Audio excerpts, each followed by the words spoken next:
अमृता पाने के लिए उन्होंने आत्मा त्याग कर मसालेदार पट्टियों से एकाकार हो गए, पर अमेजन से न निकलने का शाप लगा। हजारों वर्षों में उनके शरीर सड़ गए, आत्माएं जंगली जीवों द्वारा दूषित हो गईं। शाप तोड़ने के लिए उन्हें दलदल में छिपा चंद्र मंदिर खोजना होगा।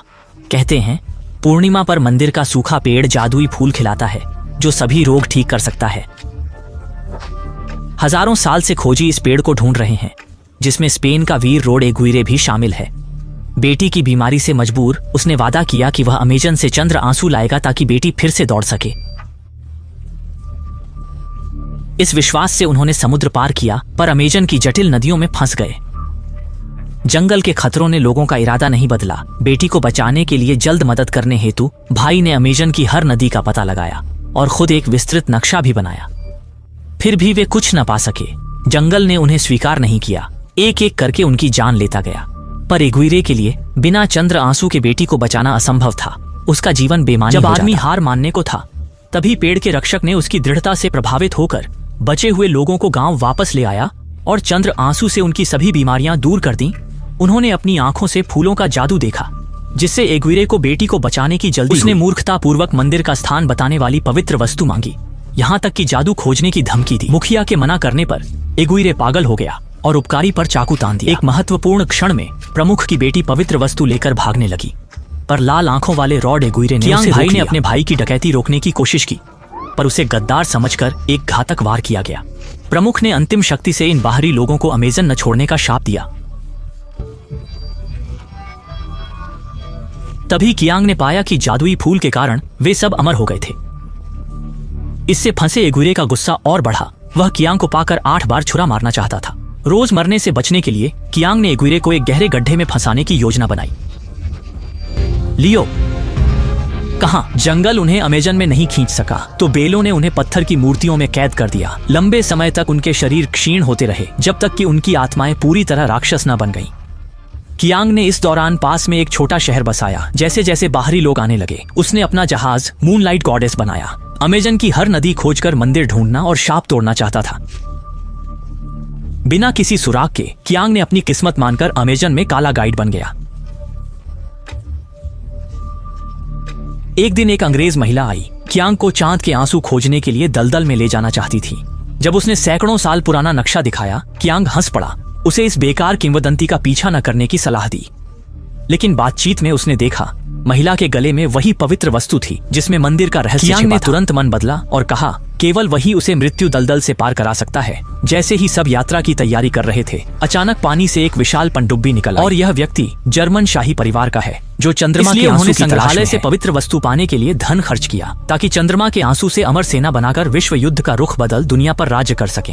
लेकिन मानवता के लिए जादुई फूल खोजने वाली ने उन्हें पछाड़ दिया। गुस्से में आकर उस व्यक्ति ने सशस्त्र पनडुब्बी भेजी और कियांग के टूटे जहाज पर बमबारी की ताकि उन्हें डुबोकर पवित्र वस्तु पा सके। अलविदा आग। जब देखा कि दुश्मन ने टारपीडो दागा, कियांग ने साहसिक कदम उठाया और पूरी ताकत से ढलान पर चढ़ गया। जहाज ने कूदकर खतरनाक तरीके से बम से बचा और वे बाल बाल बच गए। पानी में टूटी स्टील की रस्सी पनडुब्बी के पंखों में फंस गई, जिससे विशाल पनडुब्बी तुरंत रुक गई। अमेजन की जटिल जल धाराओं को देखते हुए लिली को ढूंढना आसान नहीं था। मजबूरन जर्मन राजकुमार ने एक किंवदंती व्यक्ति से मिलने का फैसला किया। सैकड़ों साल गड्ढे में बंद रोड एगुइरे जर्मन अधिकारी ने मूर्ति पर अमेजन का पानी छिड़का, जिससे सोया हुआ राक्षस तुरंत जाग गया।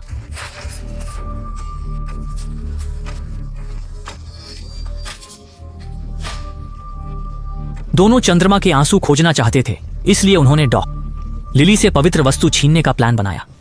जैसे ही जर्मन अधिकारी ने डेटोनेटर दबाया, नदी का बांध तुरंत फट गया। उफनता पानी गुफा में भर गया। राक्षसों के सूखे शरीर पोषित होकर मुहर तोड़ने में सफल हुए। वे जंगल में इकट्ठे हुए और मधुमक्खियों को जासूस बनाकर जल्द ही कियांग और दूसरों का पता लगा लिया। लिली ने स्थानीय नेताओं की मदद से मंदिर का स्थान पता किया, लेकिन जाने से पहले ही खतरा आ गया। मेंढक राक्षस ने कीचड़ से रक्षकों को मारा, जबकि पेड़ के प्राणी ने चुपके से पहरेदारों को खत्म किया। एगुइरे ने खुद को छिपाया नहीं, बल्कि अनगिनत मसालेदार पट्टियों से बना शरीर लेकर कबीले में प्रकट हुआ। मूल निवासी ने राक्षस को मारने के लिए तलवार चलाई, लेकिन अचानक एगुइरे के घाव से एक हरा सांप निकला, जिसने तुरंत उसके साथी भी फंस गए और लगा कि वे यहीं मर जाएंगे। सौभाग्य से संकट के समय मूल निवासी आगे आए, जिससे कियांग और उसके साथियों को भागने। लेकिन एगुइरे की आत्मा पहले से ही भ्रष्ट हो चुकी थी। उसका फेंका खंजर भी कियांग ने राजा को मारा। फिर देखा लिली डॉक्टर पेड़ से लिपटी थी। मजबूरन उसने कुल्हाड़ी चलाई, पर अनजाने में सोए पेड़ प्राणी को जगा दिया। लिली को भागने का मौका देने कियांग ने पेड़ प्राणी से लड़ाई शुरू की। तभी मिट्टी राक्षस और मधुमक्खी मानव आ गए। उनके आने से मौत की शुरुआत हुई। खतरा देख लिली ने मशाल जलाई। कियांग की मदद से मिट्टी राक्षस को मारा, लेकिन अगला मधुमक्खी राक्षस बिना कमजोरी के था।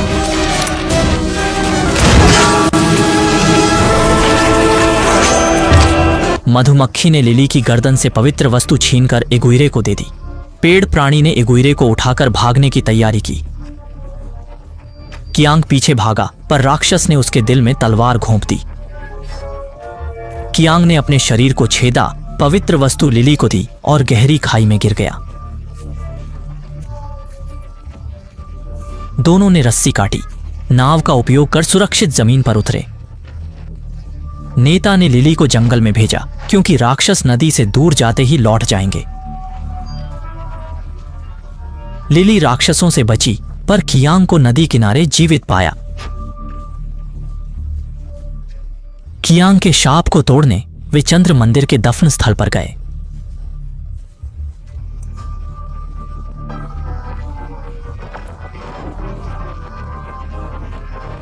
जैसे ही नीचे का गेट धीरे धीरे खुला, जल स्तर तेजी से गिरा और जल्द ही सैकड़ों वर्षों से गायब चंद्रमा मंदिर उनके सामने प्रकट हुआ। जब कियांग ने अपने अभिशाप को तोड़ने के लिए मंदिर के जादुई फूल का उपयोग करने की आशा की, तब एक विशाल पनडुब्बी ने उनका रास्ता रोका। जर्मन अधिकारी था जिसने कियांग के बहनोई को बंधक बनाया था। दुनिया पर शासन करने की महत्वाकांक्षा के लिए जर्मन अधिकारी ने पवित्र अवशेष सौंपने की धमकी दी और अपने आदमियों को जादुई फूल खोजने का आदेश दिया। उन्होंने नहीं देखा कि एक मधुमक्खी जासूस तेजी से दूर चंद्रमा मंदिर पहुंचे तो पाया कि जीवन का पेड़ सूख गया था और जादुई शक्ति जर्मन अधिकारी ने तुरंत लिली को मारने का फैसला किया। संकट के क्षण में कियांग ने कहा कि वह जादू को सक्रिय करने का तरीका जानता है। उस व्यक्ति ने पवित्र अवशेष कियांग ने तलवार से टूटी तलवार निकाली, लिली से माणिक को मूर्ति में लगाने को कहा, फिर तलवार की नोक खांचे में डाली। एक चमकदार प्रकाश आकाश की ओर तीर की तरह तेजी से पत्थर के केंद्र से फैला। चांदनी में मुरझाया जीवन का पेड़ अचानक जीवंत हो गया। एक के बाद एक चमकदार जब सभी इसमें मग्न थे, कियांग ने लिली को उसे गोली मारने का इशारा किया। का उपयोग करके उसने जर्मन अधिकारियों का ध्यान जादुई फूल पर भटकाया। वह चुपके से नाव पर चढ़ गया और बहनोई के साथ मिलकर उन्हें मार दिया। लिली ने संकेत सुना, गार्ड को धक्का दिया और गिरते तीर की रस्सी पकड़कर उड़ान भरी, जादुई फूल पाने की कोशिश। लेकिन चांदनी कम होने के साथ जीवन का पेड़ तेजी से मुरझा गया। छाया में जादुई फूल टूटने लगे, लगभग विफल होते हुए। आखिरी पल में लिली ने अपनी रणनीति बदली और चांदनी गायब होने से पहले, जादू मनाने से पहले ही उसके पैरों की जमीन अचानक टूट गई, जिससे वह वहीं जर्मन अधिकारी ने तुरंत सुरक्षा रस्सी बांधी और लिली को जादुई फूल सौंपने को कहा।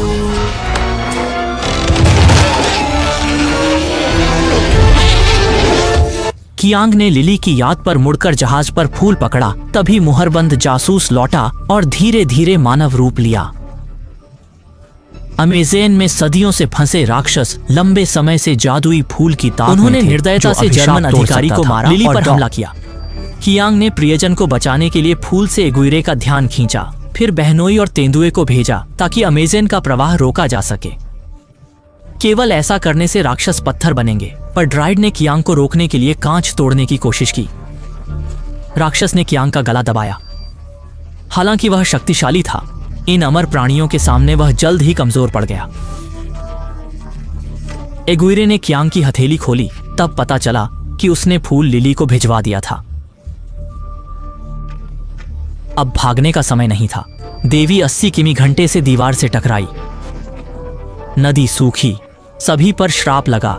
कियांग सहित सब पत्थर की मूर्तियां बन गई।